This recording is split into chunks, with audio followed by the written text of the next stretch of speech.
ओम दुंग दुर्गाय नमः। जय माता दी। प्रिय श्रोताओं, आज गुप्त नवरात्रि के प्रथम दिन सुनिए श्री दुर्गा सप्तशती पाठ का पहला अध्याय। और अध्याय से पहले सुनिए सप्त श्लोकी दुर्गा पाठ। भगवान शिव ने देवी पार्वती जी से कहा, हे देवी, आप भक्तों के लिए सुलभ हो और समस्त कर्मों का विधान करने वाली हो। कलयुग में कामनाओं की सिद्धि हेतु यदि कोई उपाय हो तो उसे अपनी वाणी द्वारा सम्यक रूप से व्यक्त करो। तब देवी ने कहा, हे देव, आपका मेरे ऊपर बहुत स्नेह है। कलयुग में समस्त कामनाओं को सिद्ध करने वाला जो साधन है वह बतलाऊंगी, सुनो। उसका नाम है अम्बा स्तुति। ओम इस दुर्गा सप्तश्लोकी स्तोत्रम मंत्र के नारायण ऋषि हैं। अनुष्ठुप छंद हैं। श्री महाकाली, महालक्ष्मी और महासरस्वती देवता हैं। श्री दुर्गा की प्रसन्नता के लिए सप्तश्लोकी दुर्गा पाठ में इसका विनियोग किया जाता है। वे भगवती महामाया देवी ज्ञानियों के भी चित्त को बलपूर्वक खींचकर मुंह में डाल देती हैं। माँ दुर्गे आप स्मरण करने पर सब प्राणियों का भय हर लेती हैं और स्वस्थ पुरुषों द्वारा चिंतन करने पर उन्हें परम कल्याणमयी बुद्धि प्रदान करती हैं।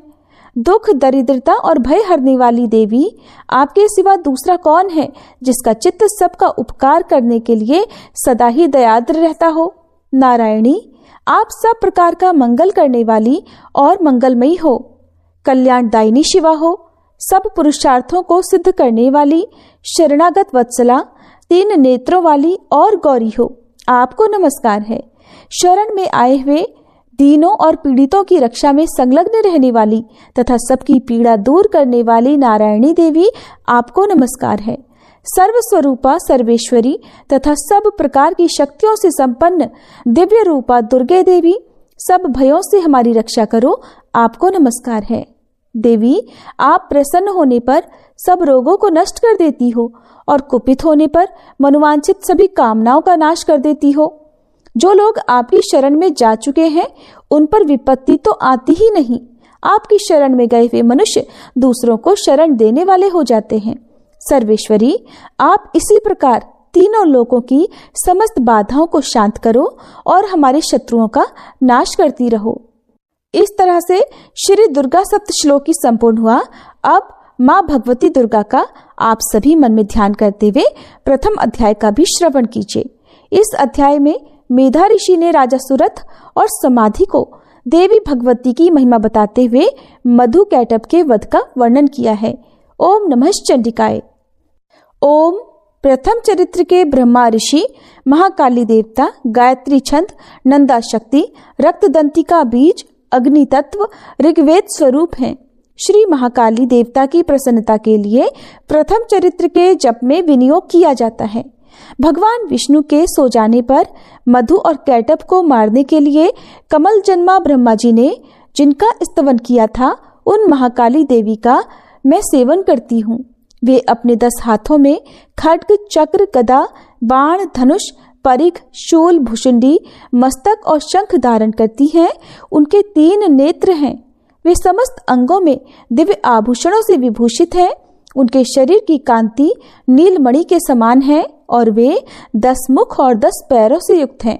ओम चंडी देवी को नमस्कार है। मार्कंडेय जी बोले, सूर्य के पुत्र सावर्णी जो 8वें मनु कहे जाते हैं, अब उनकी उत्पत्ति की कथा विस्तार पूर्वक कहता हूँ, सुनो। सूर्य कुमार महाभाग सावर्णी भगवती महामाया के अनुग्रह से जिस प्रकार मनवंतर के स्वामी हुए वही प्रसंग सुनाता हूँ। पूर्व समय की बात है। स्वारोचिष मनवंतर में सुरथ नाम के एक राजा थे जो चैत्र वंश में उत्पन्न हुए थे। उनका समस्त भूमंडल पर अधिकार था। वे प्रजा का अपने औरस पुत्रों की तरह धर्म पूर्वक पालन किया करते थे। तो भी उस समय कोला विध्वंसी नाम के क्षत्रिय उनके शत्रु हो गए। राजा सुरथ की दंड नीति बड़ी प्रबल थी। उनका शत्रुओं के साथ युद्ध हुआ। यद्यपि कोला विध्वंसी संख्या में कम थे तो भी राजा सुरथ युद्ध में उनसे परास्त हो गए। तब वे युद्ध भूमि से अपने नगर को लौट आए और केवल अपने देश के राजा होकर रहने लगे। समूची पृथ्वी से अब उनका अधिकार जाता रहा, किंतु वहां भी उन प्रबल शत्रुओं ने उस समय महाभाग राजा सुरथ पर आक्रमण कर दिया। अब राजा का बल क्षीण हो चला था, इसलिए उनके दुष्ट, बलवान और दुरात्मा मंत्रियों ने वहां उनकी राजधानी में भी राजकीय सेना और खजाने को हथिया लिया। सूरत का प्रभुत्व नष्ट हो चुका था, इसलिए वे शिकार खेलने के बहाने घोड़े पर सवार होकर वहां से अकेले ही एक घने जंगल में चले गए। वहां उन्होंने विप्रवर मेधा मुनि का आश्रम देखा, जहां कितने ही हिंसक जीव जो अपनी स्वाभाविक हिंसा वृत्ति छोड़कर परम शांति भाव से रहते थे। मुनि के बहुत से शिष्य उस वन की शोभा बढ़ा रहे थे। वहां जाने पर मुनि ने उनका सत्कार किया और वे उन मुनिश्रेष्ठ के आश्रम पर इधर उधर विचरते हुए कुछ समय तक रहे। फिर ममता से आकर्षित होकर वहां इस प्रकार चिंता करने लगे कि पूर्व काल में मेरे पूर्वजों ने जिसका पालन किया था वही नगर आज मुझसे रहित है। पता नहीं मेरे दुराचारी भृत्यगण उसकी धर्मपूर्वक रक्षा करते भी हैं या नहीं। जो सदा मद की वर्षा करने वाला और शूरवीर था, वह मेरा प्रधान हाथी अब शत्रुओं के अधीन होकर न जाने किन भोगों को भोगता होगा। जो लोग मेरी कृपा, धन और भोजन पाने से सदा मेरे पीछे पीछे चलते थे, वे निश्चय ही अब दूसरे राजाओं का अनुसरण करते होंगे। उन अपव्ययी लोगों के द्वारा सदा खर्च होते रहने के कारण अत्यंत कष्ट से जमा किया हुआ मेरा वह खजाना भी खाली हो जाएगा। ये तथा और भी कई बातें राजा सूरत निरंतर सोचते रहते थे। एक दिन वहां उन्होंने विप्रवर मेधा के आश्रम के निकट एक वैश्य को देखा और उससे पूछा, भाई तुम कौन हो? यह तुम्हारे आने का क्या कारण है? तुम क्यों शोकग्रस्त और अनमने से दिखाई देते हो? राजा सूरत का यह प्रेम पूर्वक कहा हुआ वचन सुनकर वैश्य ने विनीत भाव से उन्हें प्रणाम करके कहा। वैश्य बोला, राजन, मैं धनियों के कुल में उत्पन्न एक वैश्य हूँ। मेरा नाम समाधि है। मेरे दुष्ट स्त्री पुत्रों ने धन के लोभ से मुझे घर से बाहर निकाल दिया है और मैं इस समय धन, स्त्री और पुत्रों से वंचित हूँ। मेरे विश्वसनीय बंधुओं ने मेरा ही धन लेकर मुझे दूर कर दिया है, इसलिए दुखी होकर मैं वन में चला आया हूँ। यहाँ रहकर भी इस बात को मैं नहीं जानता कि मेरे पुत्रों की, स्त्री की और स्वजनों की कुशल है या नहीं। इस समय घर में वे कुशल से रहते हैं या फिर उन्हें कोई कष्ट है? वे मेरे पुत्र कैसे हैं? क्या वे सदाचारी हैं या फिर दुराचारी हो गए हैं? तब राजा ने पूछा, जिन लोभी स्त्री पुत्र आदि ने धन के कारण तुम्हें घर से निकाल दिया, उनके प्रति तुम्हारे चित्त में इतना स्नेह का बंधन क्यों है? तब वैश्य बोला, राजन, आप मेरे विषय में जैसी बातें कहते हैं वो सब ठीक है, किंतु क्या करूं, मेरा मन निष्ठुरता नहीं धारण करता। जिन्होंने धन के लोभ में पड़कर पिता के प्रति स्नेह, पति के प्रति प्रेम और आत्मीय जन के प्रति अनुराग को तिलांजलि देकर मुझे घर से निकाल दिया है, उन्हीं के प्रति मेरे हृदय में इतना स्नेह है। महामते, गुणहीन बंधुओं के प्रति भी जो मेरा चित्त इस प्रकार प्रेम मग्न हो रहा है, ये क्या है? इस बात को मैं जानकर भी नहीं जान पाता। उनके लिए मैं लंबी लंबी सांसें ले रहा हूँ और मेरा हृदय अत्यंत दुखित हो रहा है। उन लोगों में प्रेम का सर्वथा अभाव है, तो भी उनके प्रति जो मेरा मन निष्ठुर नहीं हो पाता, इसके लिए मैं क्या करूं?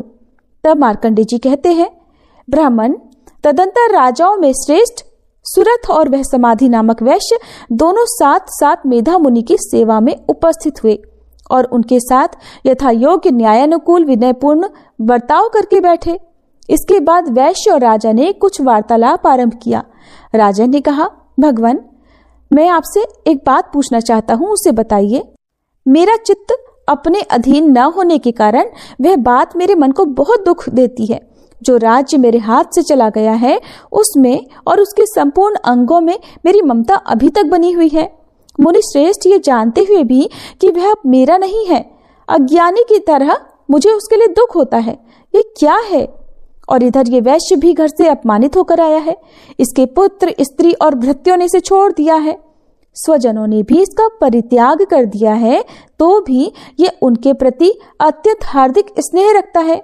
इस प्रकार ये और मैं दोनों बहुत दुखी हैं। जिसमें प्रत्यक्ष दोष देखा गया है, उस विषय के लिए भी हमारे मन में ममता जनित आकर्षण पैदा हो रहा है। महाभाग, हम दोनों समझदार हैं, तो भी हम में जो मोह पैदा हुआ है, ये क्या है? विवेक शून्य पुरुषों की तरह मुझ में और इसमें भी यह मूढ़ता प्रत्यक्ष दिखाई देती है। तब ऋषि बोले, महाभाग, विषय मार्ग का ज्ञान सब जीवों को है, इसी प्रकार विषय भी सबके लिए अलग अलग है। कुछ प्राणी दिन में नहीं देखते और दूसरे रात में नहीं देखते, और कुछ जीव ऐसे हैं जो दिन और रात्रि में भी बराबर ही देखते हैं। ये ठीक है कि मनुष्य समझदार होते हैं, किंतु केवल वे ही ऐसे नहीं होते। पशु पक्षी और मृग आदि सभी प्राणी समझदार होते हैं।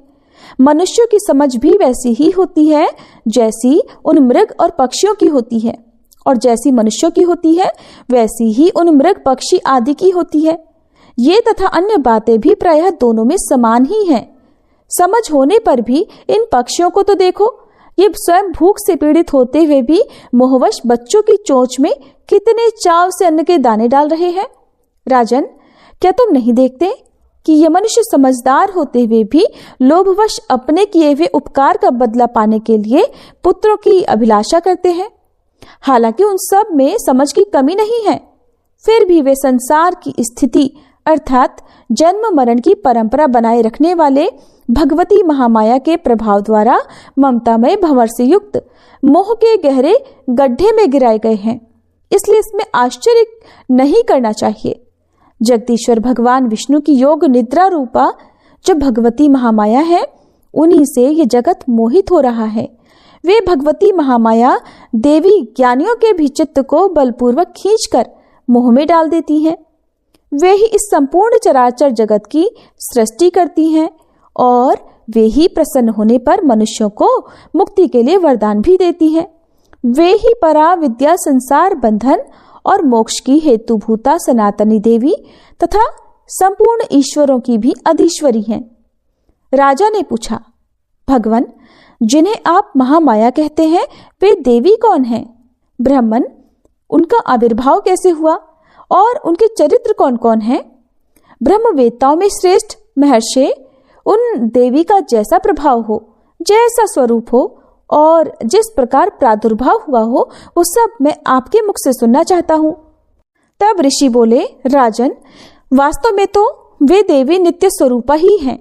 संपूर्ण जगत उन्हीं का रूप है और उन्होंने समस्त विश्व को व्याप्त कर रखा है। फिर भी उनका प्राकट्य अनेक प्रकार से होता है, वो मुझसे सुनो।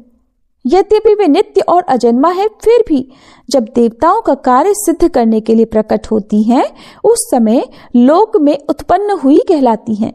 कल्प के अंत में जब संपूर्ण जगत एकार्णव में निमग्न हो रहा था और सबके प्रभु भगवान विष्णु शेषनाग की शैया बिछाकर योग निद्रा का आश्रय लेकर सो रहे थे, उस समय उनके कानों के मैल से दो भयंकर असुर उत्पन्न हुए, जो मधु और कैडब के नाम से विख्यात थे।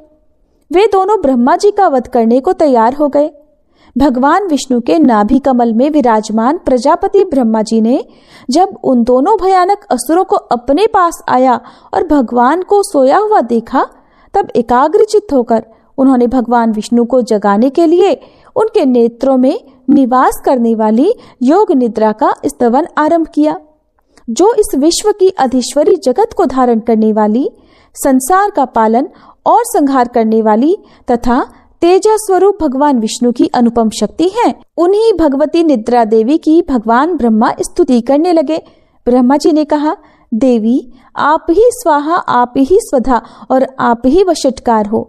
स्वर भी आपके ही स्वरूप है, आप ही जीवनदायिनी सुधा हो।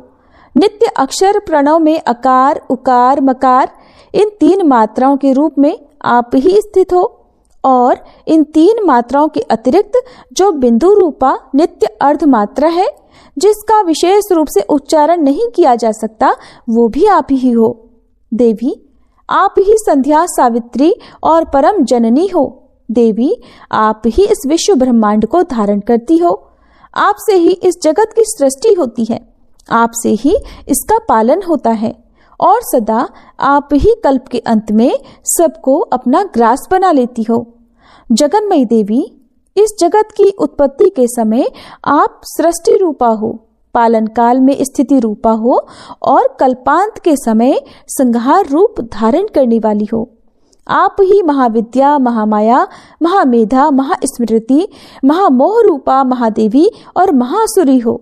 आप ही तीनों गुणों को उत्पन्न करने वाली सबकी प्रकृति हो। भयंकर कालरात्रि, महारात्रि और मोहरात्रि भी आप ही हो। आप ही श्री, आप ही ईश्वरी, आप ही ह्रीं और आप ही बोध स्वरूपा बुद्धि हो। लज्जा, पुष्टि, तुष्टि, शांति और क्षमा भी आप ही हो। आप खड्ग धारिणी, शूल धारिणी, घोर रूपा तथा गदा, चक्र, शंख और धनुष धारण करने वाली हो।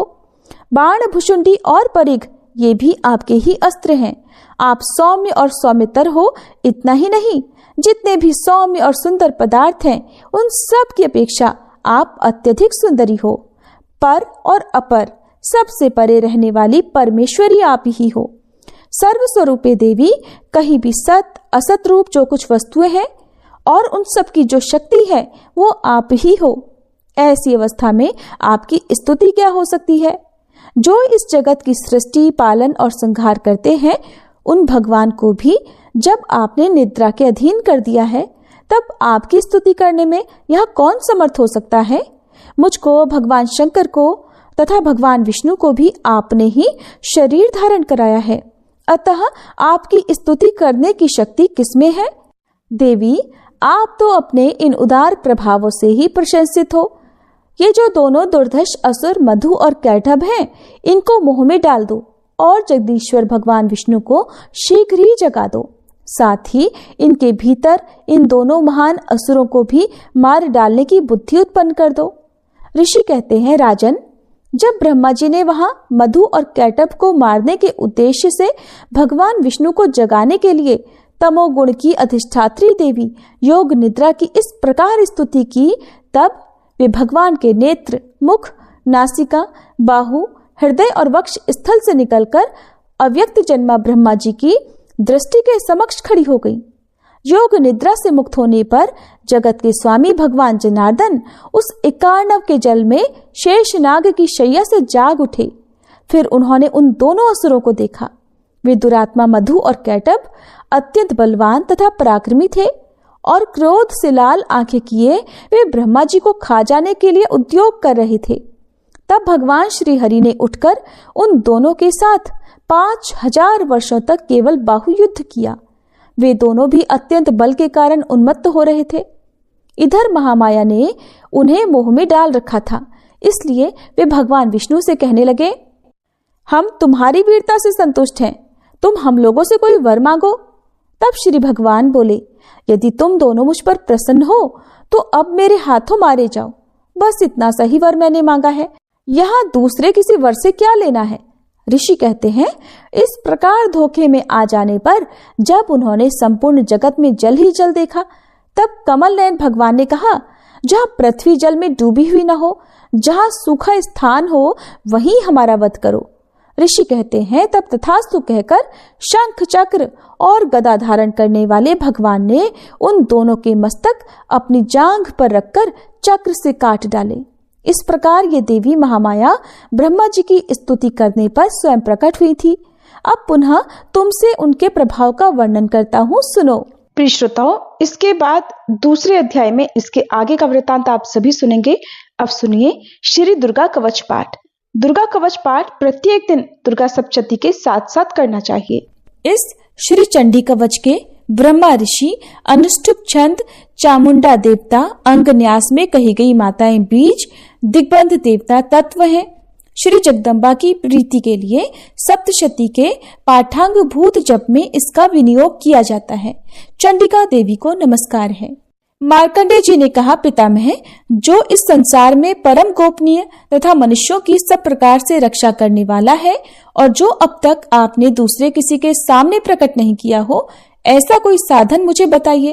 तब ब्रह्मा जी बोले, हे ब्राह्मण, ऐसा साधन तो एक देवी का कवच ही है, जो गोपनीय से भी परम गोपनीय, पवित्र तथा संपूर्ण प्राणियों का उपकार करने वाला है। महामुने, उसे श्रवण करो। देवी की 9 मूर्तियां हैं जिन्हें नवदुर्गा कहते हैं। उनके पृथक पृथक नाम बतलाए जाते हैं। प्रथम नाम शैलपुत्री है, दूसरी मूर्ति का नाम ब्रह्मचारिणी है, तीसरा स्वरूप चंद्रघंटा के नाम से प्रसिद्ध है, चौथी मूर्ति को कुष्मांडा कहते हैं, पांचवी दुर्गा का नाम स्कंद माता है, देवी के छठे रूप को कात्यायनी कहते हैं, सातवां कालरात्रि और 8वां स्वरूप महागौरी के नाम से प्रसिद्ध है, नवी दुर्गा का नाम सिद्धिदात्री है। ये सब नाम सर्वज्ञ महात्मा वेद भगवान के द्वारा ही प्रतिपादित है। जो मनुष्य अग्नि में जल रहा हो, रणभूमि में शत्रुओं से घिर गया हो, विषम संकट में फंस गया हो, तथा इस प्रकार भय से आतुर होकर जो भगवती दुर्गा की शरण में प्राप्त हुए हों, उनका कभी कोई अमंगल नहीं होता। युद्ध के समय संकट में पड़ने पर भी उनके ऊपर कोई विपत्ति नहीं दिखाई देती। उन्हें शोक, दुख और भय की प्राप्ति नहीं होती। जिन्होंने भक्ति पूर्वक देवी का स्मरण किया है, उनका निश्चय ही अभ्युदय होता है। देवेश्वरी, जो तुम्हारा चिंतन करते हैं, उनकी तुम निस्संदेह रक्षा करती हो। चामुंडा देवी प्रेत पर आरूढ़ होती हैं, वाराही भैंसे पर सवार होती हैं, ऐन्द्री का वाहन ऐरावत हाथी है, वैष्णवी देवी गरुड़ पर ही आसन जमाती हैं, माहेश्वरी वृषभ पर आरूढ़ होती हैं, कौमारी का वाहन मयूर है। भगवान विष्णु की प्रियतमा लक्ष्मी देवी कमल के आसन पर विराजमान है और हाथों में कमल धारण किए हुए हैं। वृषभ पर आरूढ़ ईश्वरी देवी ने श्वेत रूप धारण कर रखा है। ब्राह्मी देवी हंस पर बैठी हुई है और सब प्रकार के आभूषणों से विभूषित है। इस प्रकार ये सभी माताएं सब प्रकार की योग शक्तियों से संपन्न है। इनके सिवा और भी बहुत सी देवियां हैं जो अनेक प्रकार के आभूषणों की शोभा से युक्त और नाना प्रकार के रत्नों से सुशोभित हैं। ये संपूर्ण देवियां क्रोध में भरी हुई हैं और भक्तों की रक्षा के लिए रथ पर बैठी दिखाई देती हैं। ये शंख, चक्र, गदा, शक्ति, हल और मूसल, खेटक और तोमर, परशु तथा पाश, कुंत और त्रिशूल और उत्तम शारंग धनुष आदि अस्त्र शस्त्र अपने हाथों में धारण करती हैं। दैत्यों के शरीर का नाश करना, भक्तों को अभयदान देना और देवताओं का कल्याण करना, यही उनके शस्त्र धारण का उद्देश्य है। कवच आरंभ करने के बाद पहले इस प्रकार प्रार्थना करनी चाहिए कि महान रौद्र रूप, अत्यंत घोर पराक्रम, महान बल और महान उत्साह वाली देवी, आप महान भय का नाश करने वाली हो, आपको नमस्कार है। आपकी ओर देखना भी कठिन है। शत्रुओं का भय बढ़ाने वाली जगदम्बिके, मेरी रक्षा करो। पूर्व दिशा में ऐन्द्रिय इंद्र शक्ति मेरी रक्षा करे। अग्नि कोण में अग्नि शक्ति, दक्षिण दिशा में वाराही और नैऋत्य कोण में खड्गधारिणी मेरी रक्षा करे। पश्चिम दिशा में वारुणी और वायव्य कोण में मृग पर सवारी करने वाली देवी मेरी रक्षा करे। उत्तर दिशा में कौमारी और ईशान कोण में शूलधारिणी देवी रक्षा करे। ब्रह्माणी, आप ऊपर की ओर से मेरी रक्षा करो और वैष्णवी देवी नीचे की ओर से मेरी रक्षा करे। इसी प्रकार शव को अपना वाहन बनाने वाली चामुंडा देवी दसों दिशाओं में मेरी रक्षा करे। जया आगे से और विजया पीछे की ओर से मेरी रक्षा करे। वाम भाग में अजिता और दक्षिण भाग में अपराजिता रक्षा करे। उद्योतनी शिखा की रक्षा करे। उमा मेरे मस्तक पर विराजमान होकर रक्षा करे। ललाट में मालाधारी रक्षा करे और यशस्विनी देवी मेरी भौहों का संरक्षण करे। भौहों के मध्य भाग में त्रिनेत्रा और नथुनों की यमघंटा देवी रक्षा करे। दोनों नेत्रों के मध्य भाग में शंखिनी और कानों में द्वारवासिनी रक्षा करे। कालिका देवी कपोलों की तथा भगवती शांकरी कानों के मूल भाग की रक्षा करे। नासिका में सुगंधा और ऊपर के ओठ में चर्चिका देवी रक्षा करे। नीचे के ओठ में अमृत कला और जिह्वा में सरस्वती देवी रक्षा करे। कौमारी दांतों की और चंडिका कंठ प्रदेश की रक्षा करे। चित्रघंटा गले की घाटी की और महामाया तालु में रहकर रक्षा करे। कामाक्षी ठोड़ी की और सर्वमंगला मेरी वाणी की रक्षा करे। भद्रकाली ग्रीवा में और धनुर्धरी पृष्ठवंश अर्थात मेरुदंड में रहकर रक्षा करे। कंठ के बाहरी भाग में नीलग्रीवा और कंठ की नली में नलकूबरी रक्षा करे। दोनों कंधों में खड्गिनी और मेरी दोनों भुजाओं की वज्रधारिणी रक्षा करे। दोनों हाथों में दंडनी और अंगुलियों में अंबिका रक्षा करे। शूलेश्वरी नखों की रक्षा करे। कुलेश्वरी कुक्षी अर्थात पेट में रहकर रक्षा करे।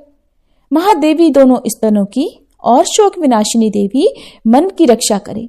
ललिता देवी हृदय में और शूलधारिणी उदर में रहकर रक्षा करे। नाभि में कामिनी और गुह्य भाग की गुह्येश्वरी रक्षा करे। पूतना और कामिका लिंग की और महिषवाहिनी गुदा की रक्षा करे। भगवती कटिक भाग में और विंध्यवासिनी घुटनों की रक्षा करे। संपूर्ण कामनाओं को देने वाली महाबला देवी दोनों पिंडलियों की रक्षा करे। नरसिम्ही देवी घुट्टियों की और तेजसी देवी दोनों चरणों के पृष्ठभाग की रक्षा करे। श्री देवी पैरों की अंगुलियों में और तलवासिनी पैरों के तलुओं में रहकर रक्षा करे। अपनी दाढ़ों के कारण भयंकर दिखाई देने वाली दृष्टा कराली देवी नखों की और ऊर्ध्वकेशिनी देवी केशों की रक्षा करे। रोमावलियों के छिद्रों में कौबेरी और त्वचा की वागीश्वरी देवी रक्षा करे। पार्वती देवी रक्त, मज्जा, वसा, मांस, हड्डी और मेद की रक्षा करे। आंतों की कालरात्रि और पित्त की मुकुटेश्वरी रक्षा करे। मूलाधार आदि कमल कोशों में पद्मावती देवी और कफ में चूड़ामणि देवी स्थित होकर रक्षा करे। नख के तेज की ज्वालामुखी रक्षा करे। जिसका किसी भी अस्त्र से भेदन नहीं हो सकता, वह अभेद्या देवी शरीर की समस्त संधियों में रहकर रक्षा करे। ब्रह्माणी, आप मेरे वीर्य की रक्षा करें। छत्रेश्वरी छाया की तथा धर्मधारिणी देवी मेरे अहंकार, मन और बुद्धि की रक्षा करे। हाथ में वज्र धारण करने वाली वज्रहस्ता देवी मेरे प्राण, अपान, व्यान, उदान और समान वायु की रक्षा करे। कल्याण से शोभित होने वाली भगवती कल्याण शोभना मेरे प्राणों की रक्षा करे। रस, रूप, गंध, शब्द और स्पर्श इन विषयों का अनुभव करते समय योगिनी देवी रक्षा करे तथा सत्वगुण, तमोगुण और रजोगुण की रक्षा सदा नारायणी देवी करे। वाराही आयु की रक्षा करे, वैष्णवी धर्म की रक्षा करे और चक्रिणी अर्थात चक्र धारण करने वाली देवी यश, कीर्ति, लक्ष्मी, धन तथा विद्या की रक्षा करे। इंद्राणी, आप मेरे गोत्र की रक्षा करें। चंडिके, आप मेरे पशुओं की रक्षा करो। महालक्ष्मी, पुत्रों की रक्षा करो और भैरवी पत्नी की रक्षा करे। मेरे पथ की सुपथा तथा मार्ग की क्षमंकरी रक्षा करे। राजा के दरबार में महालक्ष्मी रक्षा करे और सब ओर व्याप्त रहने वाली विजया देवी संपूर्ण भयों से मेरी रक्षा करे। देवी, जो स्थान कवच में नहीं कहा गया है, अतएव रक्षा से रहित है, वह सब आपके द्वारा सुरक्षित हो, क्योंकि आप विजयशालिनी और पाप नाशिनी हो। यदि अपने शरीर का भला चाहे तो मनुष्य बिना कवच के कहीं एक पग भी ना जाए, कवच का पाठ करके ही यात्रा करे। कवच के द्वारा सब ओर से सुरक्षित मनुष्य जहां जहां भी जाता है, वहां वहां उसे धन लाभ होता है तथा संपूर्ण कामनाओं की सिद्धि करने वाली विजय की प्राप्ति होती है। वह जिस जिस अभीष्ट वस्तु का चिंतन करता है, उसको निश्चय ही प्राप्त कर लेता है। वह पुरुष इस पृथ्वी पर तुलना रहित महान ऐश्वर्य का भागी होता है। कवच से सुरक्षित मनुष्य निर्भय हो जाता है, युद्ध में उसकी पराजय नहीं होती और वह तीनों लोकों में पूजनीय होता है। देवी का यह कवच देवताओं के लिए भी दुर्लभ है। जो प्रतिदिन नियम पूर्वक तीनों संध्याओं के समय श्रद्धा के साथ इसका पाठ करता है, उसे देवी कला प्राप्त होती है और वह तीनों लोकों में कहीं भी पराजित नहीं होता। इतना ही नहीं, वह अपमृत्यु से रहित हो 100 से भी अधिक वर्षों तक जीवित रहता है। मकरी, चेचक और कोढ़ आदि उसकी संपूर्ण व्याधियां नष्ट हो जाती हैं। कनेर, भांग, अफीम, धतूरे आदि का स्थावर विष, सांप और बिच्छू आदि के काटने से चढ़ा हुआ जंगम विष तथा अहिफेन और तेल के संयोग आदि से बनने वाला कृत्रिम विष, ये सब प्रकार के विष दूर हो जाते हैं, उनका कोई असर नहीं होता। इस पृथ्वी पर मारण, मोहन आदि जितने अभिचारी के प्रयोग होते हैं तथा इस प्रकार के जितने मंत्र यंत्र होते हैं, वे सब इस कवच को हृदय में धारण कर लेने पर उस मनुष्य को देखते ही नष्ट हो जाते हैं। यही नहीं, पृथ्वी पर विचरने वाले ग्राम देवता, आकाशचारी देव विशेष, जल के संबंध से प्रकट होने वाले गण, उपदेश मात्र से सिद्ध होने वाले निम्न कोटि के देवता, अपने जन्म के साथ प्रकट होने वाले देवता, कुल देवता, माला अर्थात कंठमाला आदि, डाकिनी, शाकिनी, अंतरिक्ष में विचरने वाली अत्यंत बलवती भयानक डाकिनियां, ग्रह, भूत, पिशाच, यक्ष, गंधर्व, राक्षस, ब्रह्म राक्षस, बेताल, कूष्मांड और भैरव आदि अनिष्टकारक देवता भी हृदय में कवच धारण किए रहने पर उस मनुष्य को देखते ही भाग जाते हैं। कवचधारी पुरुष को राजा से सम्मान वृद्धि प्राप्त होती है। यह कवच मनुष्य के तेज की वृद्धि करने वाला और उत्तम है। कवच का पाठ करने वाला पुरुष अपनी कीर्ति से विभूषित भूतल पर अपने सुयश के साथ साथ वृद्धि को प्राप्त होता है। जो पहले कवच का पाठ करके उसके बाद सप्तशती चंडिका का पाठ करता है, उसकी जब तक वन, पर्वत और काननों सहित ये पृथ्वी टिकी रहती है, तब तक यहाँ पुत्र, पौत्र आदि संतान परंपरा बनी रहती है। फिर देह का अंत होने पर वह पुरुष भगवती महामाया के प्रसाद से उस नित्य परम पद को प्राप्त होता है जो देवताओं के लिए भी दुर्लभ है। ये सुंदर दिव्य रूप धारण करता और कल्याण में शिव के साथ आनंद का भागी होता है। श्री दुर्गा कवच पाठ समाप्त हुआ। प्रेम से बोलिए दुर्गे मैया की जय।